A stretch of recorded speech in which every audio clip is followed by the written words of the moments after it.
What up guys, welcome again to another Janggi discussion video, and before our main topic, let's just try to address another comment by K-Chess Detective in which he was trying to discuss why the setups are based on the horses. Yes, he said so. And most of the history of the terms, the Gima, Yanggima, Wanangma, it's kind of well, to me anyways, but for you new people or you people who are new to this game, uh, might not be familiar that most of the Janggi terms here are inherited by Shangqi terms, meaning that most words being used here are derived from those Chinese terms, because the word ma is the Chinese word for horse, and the Korean word for that is not ma, or the Korean word for horse is not ma. The Korean word for elephant is not sang, but that's what they call it. And all the other ones, right? The jol, the byong, the cha, the ma. I think only the jangun or gung is the only Chinese or Korean character that they pronounce it here, right? But that's beside the point.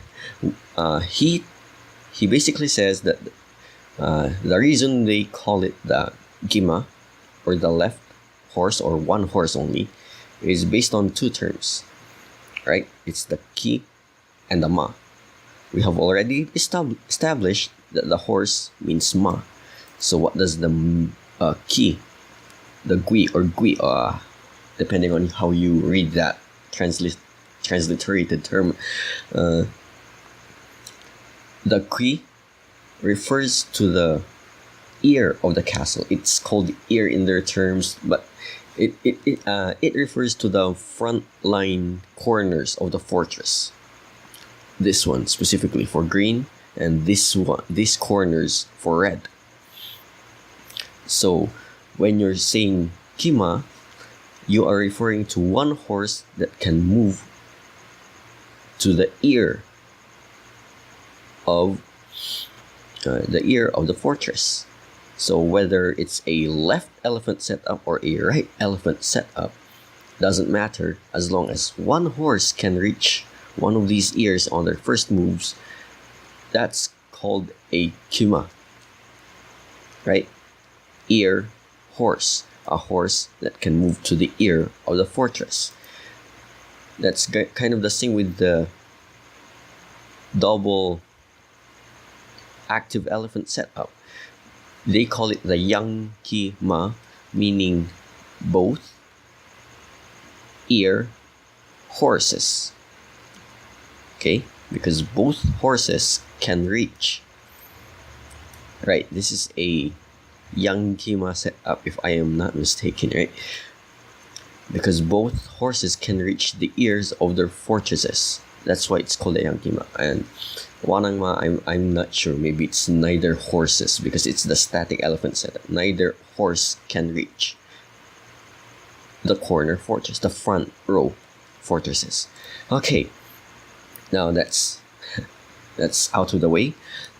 Let's proceed to the main discussion point. The left. Okay, so last time we discussed about the left elephant versus the left elephant, and now we are going to discuss about the left elephant green setup versus the red's dormant elephant setup, the inside elephants. Okay, so the main idea in here is, if you are familiar with a previous discussion, we were asking where the active elephant is, and in this case it's on the left side. And if we're opening up a file which with a fellow left elephant setup player, you are recommended to open up the file where the active elephant is. Well, file of the chariot, that is, meaning you, since the active elephant is on the left, you open up the left chariot's file. Okay, but when red or green is dealing with red's dormant elephants, It's the opposite. That means the soldier on the ninth file will open up the file for the ninth chariot, or the right side chariot, should be opened, and we will discuss how that plays out. Okay, so after if red follows suit, open up the other file, the first file, and some typical opening moves again, bringing the cannon to the center, both of them. And here we have the idea. Okay, so I kind of don't like this move because, of course, it isolates 3 soldiers at the same time. It can be a weakness for green, but let's just move on with the general idea of this move. Okay, you may have a clue of which soldier this guy is attacking. Okay, horse to c3, horse to h4. This is another valuable move for green. Soldier to d6. Okay, so we have our 2 connected soldiers. Only one is isolated. That's fine because it's being protected by 2 pieces. Next is this move, the soldier to g2. Okay, so this one has 2 benefits. First, this tactic is no longer available since this soldier is protected by this horse. So this soldier is safe from that chariot tactic thing, right? The second one is that both the elephant and the cannon are attacking this soldier. Even though it's protected by another soldier, another red soldier, just by calculating the points, this is 3 points, this is 2 points, and this is 2 points. So if ever green decides to attack this soldier, he will exchange a 3-point piece with a 4-point valued pieces. Not only does red have less army, he also less pieces now on the board than green. He has less points. Okay. Next move, horse to d5. Okay, I will explain this later on, but let's just move since what I mean by that is now green can take this soldier if he wants to, but he wants to worsen the situation with chariot to j3, which will lead you why this knight move, the knight to d5, makes sense. Because, for example, if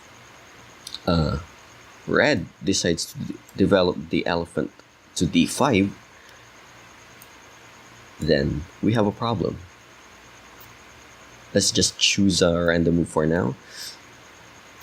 If ever green decides to attack the soldier on d2, open up the chariot's open file, so he has more points now. Right? So that's a bad move. So when it comes to this one, okay, now where were we? Yeah. So the main reason why green abandoned or opened up this chariot file is so that it is to provoke red to open up this side of the board also, in order to create this weak soldier position. And to make matters worse, it gives the chariot an open file to work on.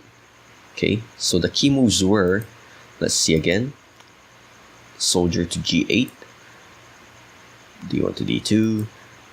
Okay, so these are only your typical moves. This is one vital move, the elephant to g4, and then the horse to h4, and finally g3 to g2. Okay, giving this position a very collapsing point. Very difficult to maintain.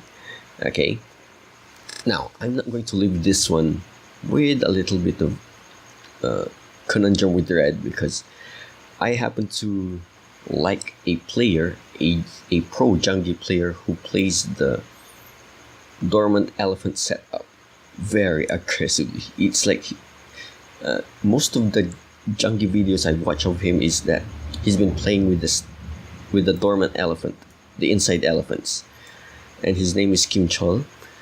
And I actually chose a game to look at how he moved as the red player. Okay, so how will red avoid that tactic we have seen earlier? Okay, so let's just see some typical opening moves again.